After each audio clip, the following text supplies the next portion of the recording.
Alright, so it's pretty much the end of the day. It's like 7:50. Sunsets are like 8:30. As you can see, these are all flush cut. Okay, they're hurricane tied in.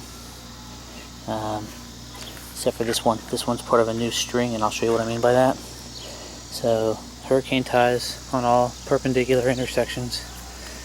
Okay, this board was twisted, so I racked it back out and then toenailed it as well to make sure it was sitting flush. It was sitting a little bit high.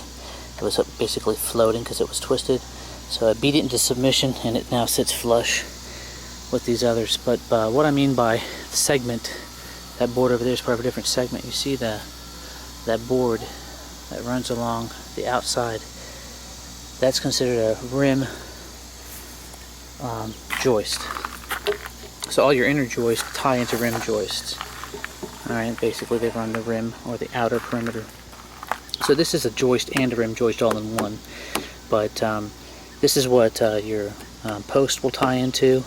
So you need to block off where posts are going to go. So I'm going to have a post basically right here going up on the outside of this. So I need to block it in for horizontal rigidity on its downside. But I've gone ahead and solved my issue with my caps. I'm going to go ahead and take the caps off. And the cap is a two-part clamshell design. And the one part hooks under here and then folds down. And then the other clamshell part clicks in, and it actually goes, you screw it into that hole. Well, what I'm going to go ahead and do is, because this is here, I'm going to take a nice long 3-inch stainless steel screw. And after I deck everything, because the deck boards will float right up underneath here, after I deck everything, I'll put the cap on, and I'll just drive a 3-inch stainless steel screw dead center of that cap edge. And there's no need for the bottom clamshell. So that'll be nice and flush fit. But I've got 5/4 inch decking, and it's going to fit almost perfect. Almost perfect. I mean, I think I'm going to have a 32nd to a 16th of an inch at most floating on this rail here. So this is one segment, basically. You can see how I screwed this in. So what I did is I cut this board, and then I went and basically measured, 1 foot in between this board and this board on each side. Okay, marked it off. I don't know if you can see those pin marks. They're kind of almost on the bottom.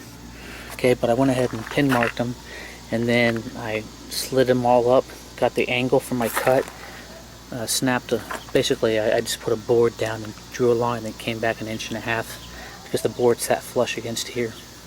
Came back 1.5 inches and drew my line, cut all my angles on my saw, and then slid them all back in, got them all lined up, chalked my lines here, then slid everything down about 2 feet, and then basically attached this board, got everything slid back, got it up to here, got everything flush up on the end, and then hurricane tied those all in, then came back up here and screwed this in, and then hurricane tied this horizontal run here. So you can see there's hurricane ties on every one of these beams. So I don't know, let's do a beam count here. We got 1, 2, 3, 4, 5, 6. 6 are done. And we've got 1, 2, 3, 4, 5, 6, 7, 8, 9, 10, 11, 12, 13 to do. But I didn't get started until 2 o'clock this afternoon. I had to go get one of my vehicles inspected for state inspection. It was overdue, so went ahead and did that instead, and wasted almost half a day. But so it'll be done. The joist will probably be done tomorrow. But you can see we've got a nice cut. It's all about measurement. As my dad says, measure twice, measure 3 times, cut once. Nothing worse than wasting a piece of wood because you cut off a 1/2 inch too much.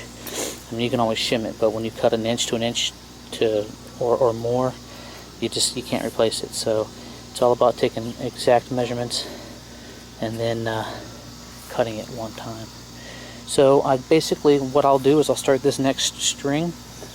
I take my spacer, so put it in here, get this marked up, pull this out. I'll draw a line here with my permanent marker. I'll go to that other horizontal beam down there. I'll do the same thing, and then as far down as I can get horizontally, I'll hit the spacer in there. Now I'll mark all the beams where this board should go. I'll get all the boards laid out that way for this one run between that post and that post on the pool. and I think there's probably only 3 or 4 stringers in this run.